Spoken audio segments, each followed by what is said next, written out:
এ যেন এক অন্যরকম ব্রাজিল, এ যেন এক বিস্ময়ে জাগানো ব্রাজিল। কি খেলাটাই না দিল সেলেসাওরা। কার্লো আনচেলত্তি এসেই যেন বদলে দিয়েছেন পুরো ব্রাজিল দলকে। ব্রাজিল দলের খেলা দেখে মনে হয়েছে খেলা নয়, বরং 2x স্পিডে কোনো ফুটবল ম্যাচ দেখছি।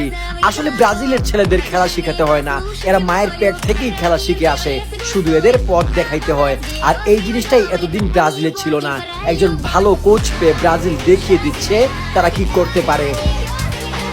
নেইমার বিহীন কার্লো আনচেলত্তির ব্রাজিলের দুর্দান্ত পারফরমেন্স যেন শেষই হচ্ছে না। নেইমার বিহীন ব্রাজিলও এখন জিততে শিখে গেছে। ম্যাচের একদম শুরু থেকেই প্রতিপক্ষের উপর চড়াও হয়ে খেলতে থাকে ব্রাজিল।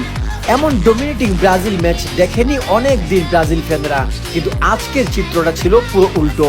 রাফিনহা, এস্তেভাও, পেড্রো এরা সবাই মিলে অন্যরকম এক ব্রাজিল বানিয়ে দিলেন। তবে ম্যাচে একচেটি আধিপত্য দেখালেও গোলের দেখা পাচ্ছিল না ব্রাজিল। অবশেষে এলো সেই ক্ষণ, আর গোলটাও করলেন কে? এস্তেভাও উইলিয়ান, যাকে নেইমার পরবর্তী ব্রাজিলের একজন মহা তারকা ভাবা হচ্ছে।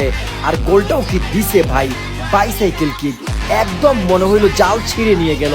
এই গোলের পর ব্রাজিল আরো চেপে ধরে চিলিকে।